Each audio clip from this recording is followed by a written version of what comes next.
Hello everybody, it's me again, Scrap Happy Cat, back with another inexpensive, cheap embellishment for your crafting needs. And this one is another flower that is one of my favorites because it's pretty quick to do. I have an awesome satin flower that I will show you on another video, but it can take up to 20 minutes to do one. This process is pretty quick, so all you need is some fabric. I got this swatch that you see here. It's a decent size for $2 at Walmart. It comes like this in their craft materials section, and you can get a lot of flowers out of this, so it's quite worth it. And they have some pretty fun different fabrics there. Okay, so I took my fabric and traced a circle. Now the size depends on how big you want your flower. I just grabbed this lid I had, traced around it with pencil and cut it out, and I have this circle here ready to go. And then I need thread. Okay, make sure you have knotted the end fairly large so it doesn't slip through the fabric. And I'm going to stitch around the outside edge.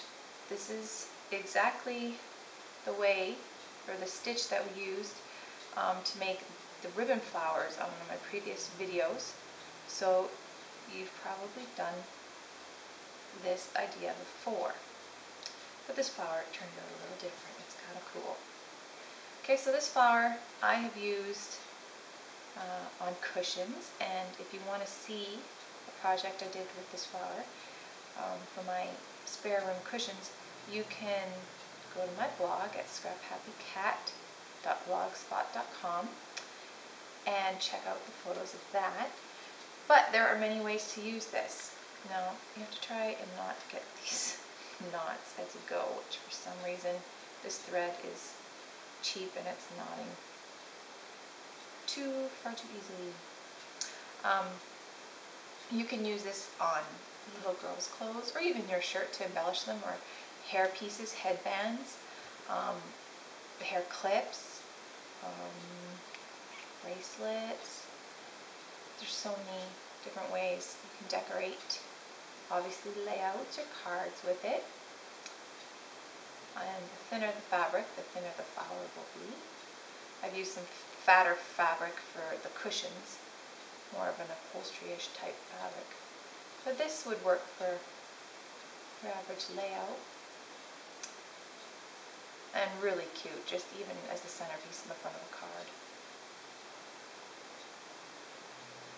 That's all you would need, really. Whoopsie, getting all knotted up here. Okay, so I've stitched all the way across, or around, the outside edge of the circle, and I'm just going to pull it tight. And what you end up with is this little balloon, which also could be used as a balloon on a layout. Kind of cute, with that little scrunched up bottom.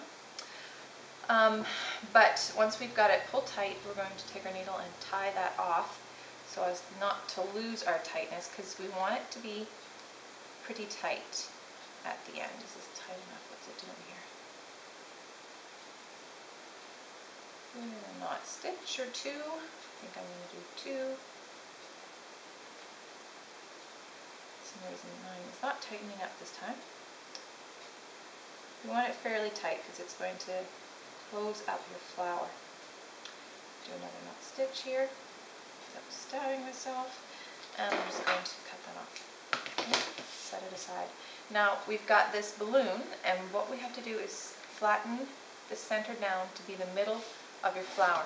So just gently pull the outside edges all the way around your flower so that we get that centerpiece to flatten in the middle. You can see it just coming together. How cute is that? It's got these ribbons I want to snip off. There you have it. Okay, now for a centerpiece, get a funky button. That button's rather fat. A big, oh, I like that one. Big purple button in the center. And again, make sure you have a large knot so it doesn't slip through. And here you may want to use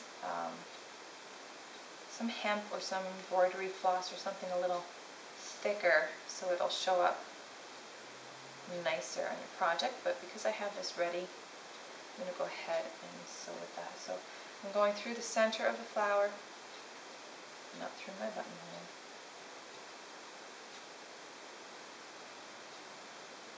Through the center. Do that a few times. I'm going to go through each of the holes in my button so it looks right. I actually think I'm going to go through them each one more time. So up through.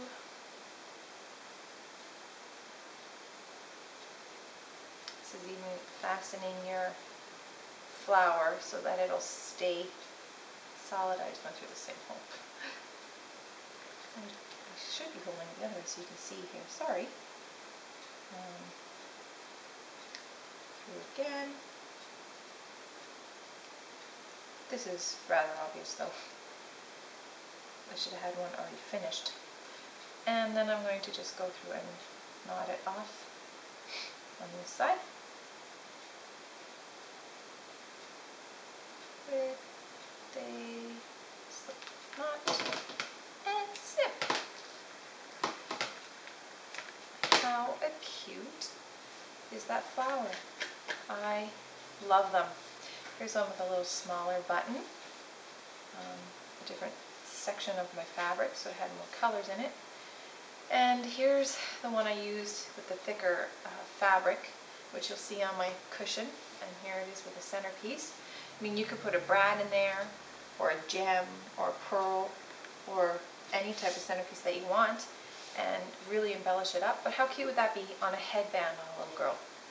Or even like a cluster of them on a shirt, right? How cool is that? So try it out, have fun, be crafty. Until next time.